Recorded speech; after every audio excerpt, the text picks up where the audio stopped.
Hi, everyone. Thank you so much for joining us for today's live Hangout on Air.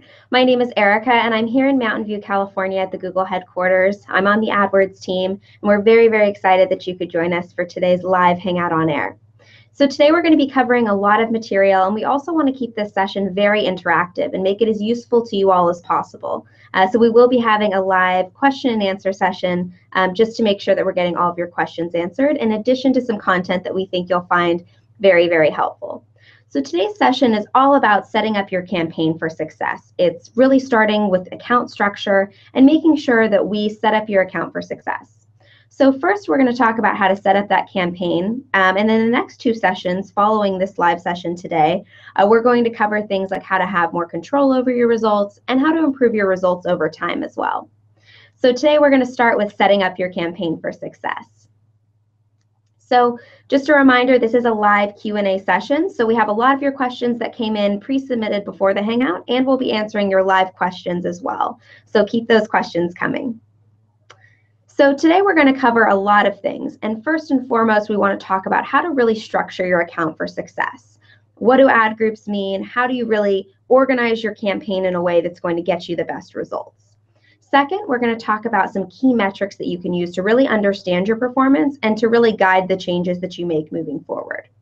We're also going to cover how to select really relevant keywords to make sure that you're selecting really high quality keywords that are going to guide the right traffic through to your site, and also how to write really relevant ads. We'll talk about the importance of relevancy a lot in today's session, so be sure to look out for that buzzword. And then lastly, we're going to talk about how to really enable features so that you can reach your business goals. So first and foremost, let's jump into that account structure. So when we're looking at account structure, here's a sample AdWords account that you may see. Within your AdWords account, you can have multiple campaigns. And the things that you set up at the campaign level are your budget and things like your location targeting. So that's a reason why you would want to separate things out into multiple campaigns. If you want to allocate more budget towards some parts of your business, towards advertising them, or if you have different locations that you want to target and you want to show them different types of ads, that's why you would separate things out at the campaign level, really for the location targeting and the budgeting. Within those campaigns, you have different ad groups, and within those ad groups, you have your ads and your keywords. So when we talk about account structure and really optimizing there, we want to focus on keeping your ads and your keywords very, very relevant to one another. So here's an example account that we could take a look at, a furniture store with two different locations, and how this particular business would want to structure their account for the most success. For example, let's say they have an uptown store and a downtown store. Those two locations probably have slightly different location targeting, meaning they want to target slightly different audiences, users who are based in the uptown area versus the downtown area. So we separate those out into two different campaigns. Then from there, these different stores sell different products. So for example, the downtown store sells tables and beds. So we would want to create an ad group for tables and an ad group for beds. And within those ad groups, you would only have ads about tables and keywords about tables, and similarly ads about beds and then keywords about beds. The reason why we want to separate things out into ad groups, separating things out in ad groups is very key, is because we want to make sure that we're showing the most relevant ads to users as they search.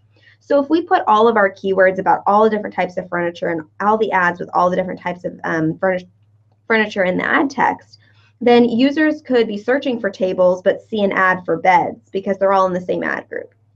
So think of ad groups as categories for your products, or different ways that you can organize things, different categories that people are searching in. That way, when you have one of the keywords triggered from, let's say, the bed ad group, you're only showing that user ads about your bed products, not about your tables or armchairs, for example. So keep this structure in mind, and when in doubt, it's probably better to create more ad groups than not enough. So try to separate things out into these logical categories before you get started with your campaign. That way you can really set yourself up for success. So next, we're going to talk about keywords. Keywords are the words or phrases that you choose that indicate that trigger your ads so that they can show on Google search or other sites. So when we talk about keywords, we want them to be as relevant as possible. The best rule of thumb when you're talking about choosing your keywords is to really think about what users would be searching for. So if you're a furniture store, you may think that the word furniture would be a good keyword, but actually that's very, very broad, and someone including the word furniture in their search may not necessarily be looking for your products or even shopping at all. So think about search phrases that are very, very relevant. And we'll cover this a little bit later, more in depth. Next is bids. So something that we want to talk about when we talk about account structure is really, what does this look like? A bid is the amount that you set to determine the highest amount that you're willing to pay for a click on your ad. So you create your campaigns, you have your ad groups, your ads, and your keywords. You set your budget at the campaign level. So say you want to spend $10 per day, you would set your budget for $10. But within that, you also want to indicate what your bid is. What's the most you're willing to pay for a click? And that's going to be your bid amount that you'll indicate in the campaign setup process. You can also change your bids at the keyword level. So something to keep in mind is if some keywords drive better results for you, you can increase the bid for that particular keyword. Next, we're going to take a look at some strategies that we can use moving forward here. So when we talk about keywords and we talk about bids, we're talking about really setting up your campaign for success. So next, let's go ahead and take a look at what this really looks like in the AdWords interface. So in the AdWords interface, we have on the left-hand side there, we have our Uptown store and our Downtown store campaigns. And we also have those ad groups underneath those different campaigns. Then as we move towards the right, we're in the Keywords tab, and you can see all of the different keywords and what ad group they belong to. So for example, the keyword wooden coffee table is in the tables ad group, and you can see that our max CPC column is the bid that we've indicated is the most we're willing to pay. So you can see that for some of these keywords, we have a higher bid of say $3.75. And then for some of these keywords like dining table for sale, we have a bid of $1. So these bids are things that you can always change based on the results that you're seeing in the account. So next, let's go ahead and jump into really understanding your key metrics. So what are the metrics that you should be paying attention to in your AdWords account? And what do these metrics mean? So first and foremost, we have impressions, and this is when your ad shows up to someone in a search result. So if someone makes a Google search and your ad appears, that's an impression. They see your ad. Now the next metric we're going to take a look at is similarly clicks. So this is when someone actually sees your ad and then decides to click and goes directly to your website. So we really want to pay attention to, of all the people who see your ad, so of all the impressions you get, how many of those users are actually choosing to click on your ad and visit your website. And then the next metric that follows here is, of course, click-through rate. So this is just a simple calculation of the number of clicks that your ad receives divided by the number of people who saw it, or the number of times your ad showed, which would be impressions. So generally, a healthy click-through rate is somewhere about 1% or higher, just a good benchmark to keep in mind. And that's kind of how that click-through rate is calculated. And all three of these things are columns in your AdWords account that you can look at. So when you're determining, is this keyword working for me or is it not, those are the three things you can look at: your impressions, your clicks, and your click-through rate. So those are really the key metrics that we want to pay attention to in the AdWords account. So again, just going back to the AdWords interface here, you can see those columns on the right-hand side. We have clicks, impressions, and CTR, which what refers to a click-through rate. Also on the right, you see the average CPC column, and that refers to the average amount that you're paying per click for that particular keyword. So that's what those things look like in the interface. So next, we're going to answer a few questions that have been coming in. We've been getting a lot of questions, so thank you all for keeping this session very interactive. First and foremost, the question that I'm seeing a lot of is especially coming from Kristen. She's wondering, how do I know if my ads are showing? I've set up a campaign, but I'm not sure that they're serving. It's a great question, and it's really important to always know what the status of your ads is, so that if there are any issues, you can, of course, take action to fix it. So first step to make sure your ads are showing is you want to make sure your campaign is enabled and that it's running. So at the campaign level, be sure that your campaign is enabled. You can see a green circle next to it, and that signal indicates that the campaign is enabled. And then, of course, within your campaign, you can pause and enable ad groups as you like. So be sure that your ad group is enabled, and then within your ad group, make sure that your ad is enabled. So those are the first few things, just to make sure that you have the campaigns enabled to actually serve ads. The next step, if you have all that taken care of, your campaign is enabled, and you just want to make sure that your ads are serving on Google, first thing you should do is on the Ads tab where you actually see the ad, there's a column called Status, and within that column, there's a little speech bubble that you can hover your mouse over. If you hover your mouse over that, it'll tell you a lot of information about the ad and include whether or not it's serving. So that's the best place to look. Now, if in addition to that, you actually want to see what your ad would look like on Google or just double check that it's searching, we actually have a tool called the Ad Preview and Diagnosis tool that allows you to make almost like a simulated search so that you can see your own ad and see if there are any issues. So to access that tool, click on Tools in the upper bar of your account and select Ad Preview and Diagnosis. Then from there, you'll enter a sample keyword and the location that you're searching from, and it'll run a simulated search for you so that you don't search for your own ad and have to pay for a click. So be sure, as a best rule of thumb, don't search for your own ad on Google. It's not only can it hurt your metrics, so if you do see your ad and then of course don't click it because you don't want to pay for it, that could lower your click-through rate, but also because generally you won't get 100% impression share. So impression share refers to, of all of the searches that match your keywords in your location given all of your settings, how often is your ads showing. So you're not guaranteed to show up every single time. That 100% search impression share is very difficult to achieve. So stay away from searching for yourself on Google, as tempting as it may be, and go ahead and use the status column and the Ad Preview and Diagnosis tool just to make sure that you're showing up. So great question coming from Kristen and a lot of you tuning in today. I'm glad that we could cover that right out the gate. So now we're going to continue on with the presentation here and of course answer your questions along the way.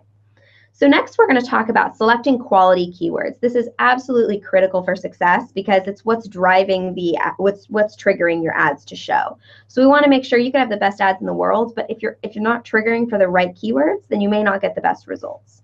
So let's go ahead and jump into really how to select these quality keywords.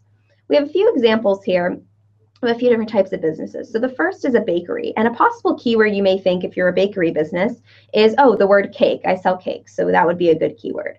But the reason why that's not a great keyword, and we generally want to stay away from these one-word keywords, is because someone searching for cake recipes could trigger that ad if your keyword is cake. But if I'm looking for cake recipes, I'm likely not looking for a bakery or their services. I'm just looking to find a cake recipe online to make it myself. So that's an example of why we want to stay away from those one-word keywords. Similarly, for a flower shop, you may think flowers is a good keyword. It's relevant to my business, but someone could be searching for a flower girl dress online, and because you have the keyword flowers in your ad group, I could trigger that ad to show. So you want to make sure, stay away from these one-word keywords and really think about how people are searching for your business. So next we have some better options for these particular businesses. So if you were a bakery, a better keyword to use would be custom cake. And a possible search match to that could be order custom cake. So if I'm searching for a custom cake or ordering a custom cake, I'm probably looking for a bakery, and that's a much better keyword and a possible search match that could match to it. Similarly, with a flower shop, a better keyword would be flower delivery, because if someone's searching for flower delivery or a variation of it, say Valentine's flower delivery, that person is probably looking to connect with a flower shop as opposed to someone who's just searching for flowers more generally. So these are some really good examples of quality keywords, and you'll notice that there are at least 2 words in length. So as you're getting started, try to keep them to 2 words at length at the minimum there. So next, we're going to talk about keyword match types. So there are lots of different ways that keywords can match to these search queries, and you have control over how broadly or how specifically you want to target what people are searching on Google. So let's jump in with broad match, which is the first match type. Broad match is the broadest of the match types, as it says, and it includes misspellings, synonyms, related searches, and other relevant variations. So let's say, for example, that in your account you have a keyword women's hats, and this is in broad match as the match type. A potential search that your ad could serve for would be buy ladies hats, because it's a variation, there's synonyms. If any of the words were misspelled, we would take into account that. And so it's really capturing a wider net of searches. So you're indicating this is kind of a launch pad of women's hats, and take into account any variations or related searches that there may be. So that's the broadest match type that we offer. Getting a little bit more specific here is broad match modifier. So this is a modification of that match type. And basically what it means is that the modified term or close variations have to be in the search, but not synonyms. And they can be in any order. So here's an example. If in the account I added these plus signs to plus women's and plus hats, that would make this match type broad match modified. And what that means is that the word women's and the word hats needs to be in the search. Now they can be in any order, there can be other words included in the search, So an example of that would be hats for women. So hat and women are both in the search. So those terms that have a plus sign, but they're in a different order. There's an additional word in the phrase. So it's just getting a little bit more specific from broad match. And this is typically the match type that we recommend when you're first getting started with AdWords. So getting even more specific from broad match modifier is phrase match. Phrase match means that it's a phrase or close variations of that phrase are the search terms that can match to the keyword. So with phrase match, you put your keyword in those quotation marks. So if we had women's hats in quotation marks, then a possible search you could show for would be buy women's hats, because the phrase women's hats is included in that search. So we're getting a little bit more specific. And then lastly, the last match type is the most specific match type, and that's exact match. So this means that the exact term and close variations of that exact term match to the keyword. So here you would use those square brackets to indicate that you'd like to use exact match. And that means that the term women's hats has to be in the search phrase. So in the last example where we had buy women's hats, that's a search that could trigger your ad with phrase match, but with exact match, it has to be this exact term without any other phrases in the search. So I know that's a lot of material that we just covered, but those are the different match types that you can use to really make sure that you're tailoring who's seeing your ad and what kind of searches you're being triggered for. So just something to keep in mind is, generally the more specific you get, the better, but you don't want to get too specific and miss out on potential customers. So starting out with broad match modifier can be a great way to get started, and then from there you can kind of look at the search terms report and some other tools that we'll talk about to make sure that your keyword list is fully optimized. So next, we've covered a lot of those match types here. Now we're going to talk about how to really write relevant ads. So relevancy is a really key buzzword here at Google AdWords. And really what we want to do is make sure that not only do you have a great keyword list, but that you're writing very relevant ads that are relevant to those keywords. So for example, when we talk about the account structure, going back a little bit, we talk about having a tables ad group. And so you would have all these ads about, or all these keywords that are, purchase wooden table or buy vintage table, all of these great keywords that are 2 to 3 words in length, perhaps using a different match type than broad match. And now we want to talk about how to really write those relevant ads. So here's an example that we have here. Let's say we're looking at the ad and there are a few components. There's the headline, there are 2 description lines, and then of course the URL that you want your visitor to see when they click on the ad. So when we talk about, let's pretend we have an armchair ad group here and we want to write a relevant ad. We want to avoid those generic terms like furniture and really broad terms, and we want to tailor it as much as possible to the search term. So for example, if someone was searching for, vintage armchair, we want to show them an ad that in the headline reads, vintage armchairs for sale, or something that just references armchair rather than just saying, oh, we're a furniture store. So we want to think about how we can really include these keywords in your ad text. That's really the key with keeping things as relevant as possible. So next, a great ad to write, if we're just talking about kind of what your headline and description lines could be for an armchair ad group, would be a headline that reads high quality armchairs. The description lines would read maybe wide selection of fabrics, traditional and modern styles. And then the URL that we would choose for this particular ad group would be one that goes directly to the armchairs section of the page. This is really crucial. Not only do you want to include the keyword in your ads to keep it very relevant, but you also want to choose a URL that's extremely relevant to what this particular search is. And that's a benefit of using different ad groups. So for this ad group, the armchairs ad group, all of the ads we would want to go directly to the armchairs page of the site. Definitely something to keep in mind is making sure that we have not only a relevant keyword in the ad, but also that we're directing users to the most actionable and specific page of the website. And just a quick tip here, we want to make sure that we have at least 2 ads per ad group. The reason why this is a best practice is because generally you write two different ads, maybe slightly different wording, and you can see which ad text users are responding to more.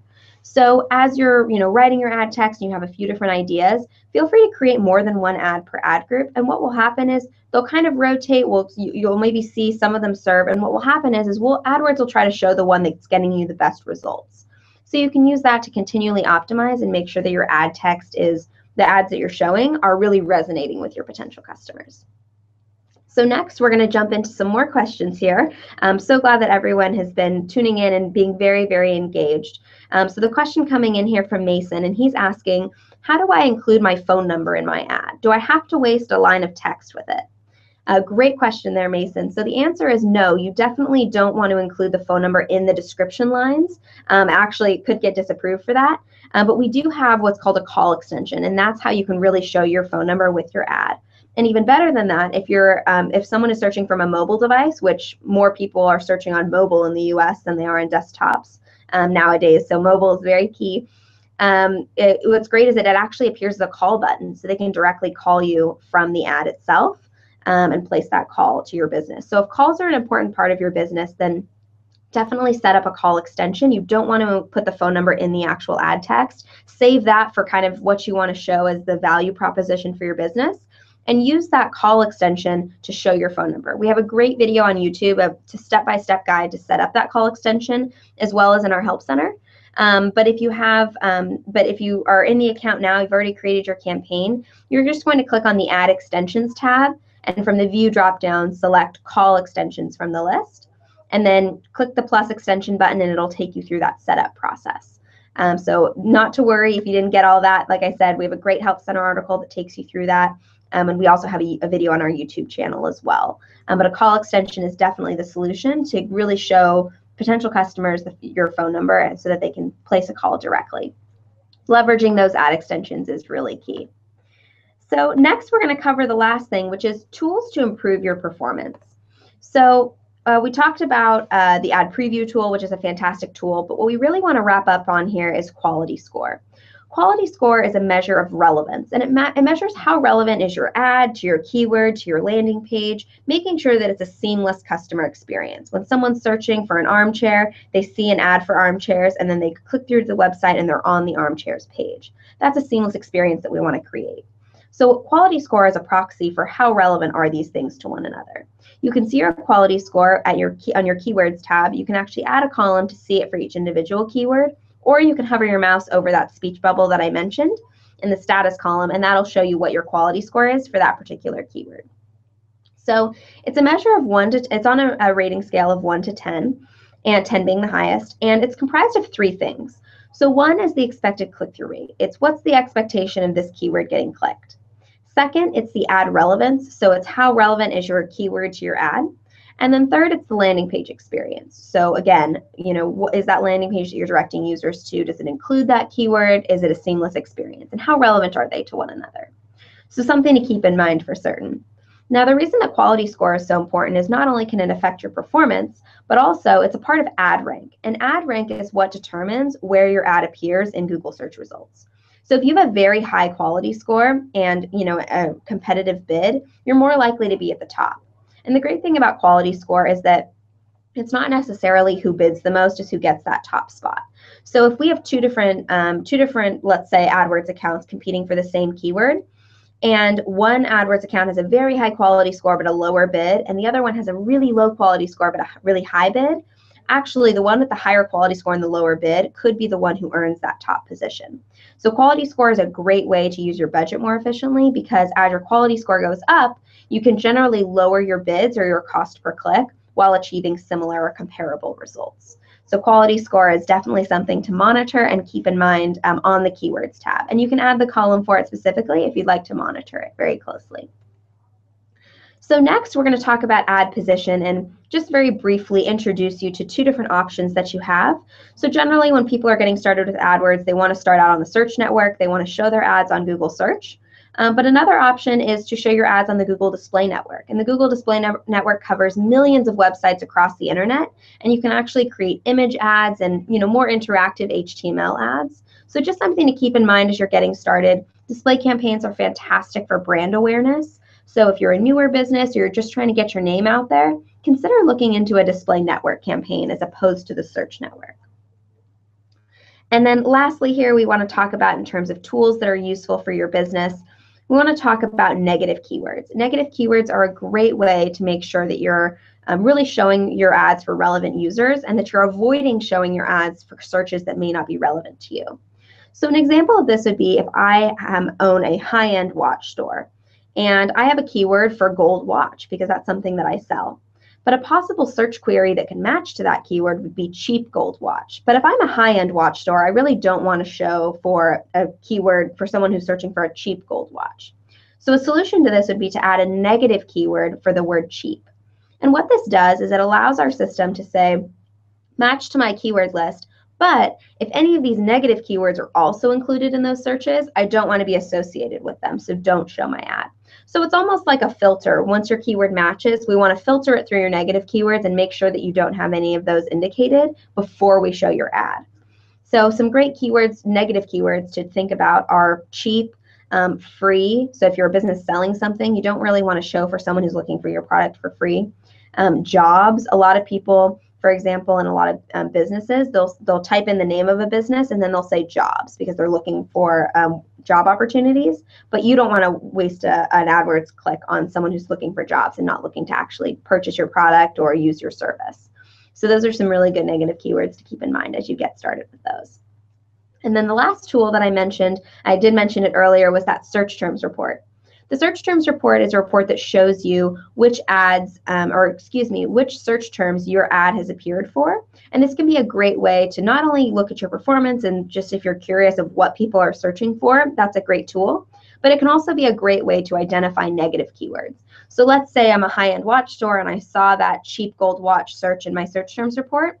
That would tell me that I should add the word cheap to my negative keyword list. So use that search terms report, check it weekly as you get started, and then as time goes on, you don't need to check it quite as frequently, but definitely check it when you're first getting started to get some ideas for negative keywords. So next, we're just going to quickly review kind of what we've covered today in terms of account structure.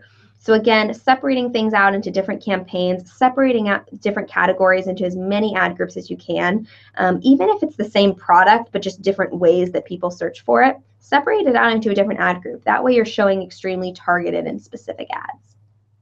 So next, we're going to hop into one last question session here.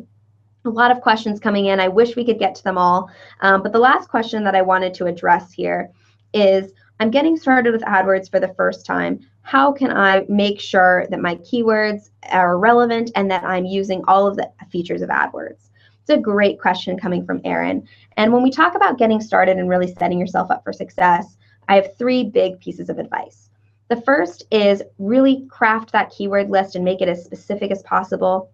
The second is write really relevant and compelling ads. And the third is to take advantage of a lot of the free features of AdWords. So if you make Google searches and you're looking at these ads online, you'll see that a lot of them are extended with more information. So we talked about the call extension, and again, these extensions are free to set up in your account. So a call extension is key to really drive phone traffic. We also have a location extension. So if you're looking to drive traffic, to your in-store, to your storefront, there's a location extension. You can show your location underneath your ad. If you're looking for just an extra line of text to give a user a call to action, like call us today or visit our store today, there's a call out extension that can do that. Structured snippet extension, that's something where you can indicate different details about the products you sell. And we do have videos on our YouTube channel and in our help center about all these different types of extensions and how to set them up.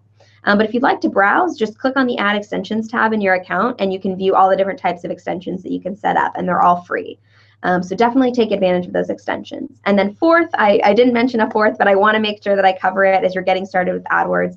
Mobile is becoming increasingly important. More and more users are searching on mobile than ever before. It's actually surpassed desktop searches in the US. So we want to make sure that we're taking advantage of the mobile users. And something to keep in mind is that on mobile, you generally see fewer ads per page. So great to kind of combat that and make sure you're competitive on mobile is to add a mobile bid adjustment. Again, we have this in our help center and on our YouTube channel with a step-by-step guide to set it up quickly.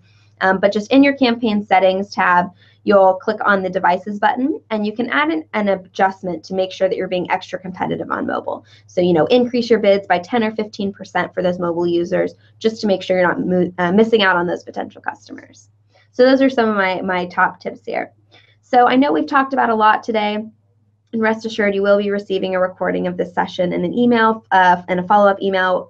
But in terms of just, action items, a checklist for you here at the end of the session, a really good best practice to set up your campaign for success is to have at least 2 ad groups. Within those ad groups, have at least 5 quality keywords and write at least 2 relevant ads per ad group. And then select at least 5 high quality negative keywords as well, just so you can really, start off on a good foot and make sure that you're negating any of that traffic that you may not want to be associated with that's similar to your keywords. So that's all we have for you today. Thank you so much for joining us for session 1. Again, this is a 3-part series, so we hope you'll join us for sessions 2 and 3.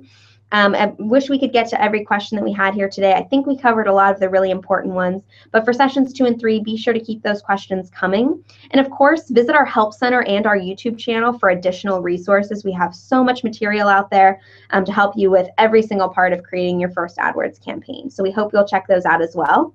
So until next time, thank you so much for joining us, and we're looking forward to session 2.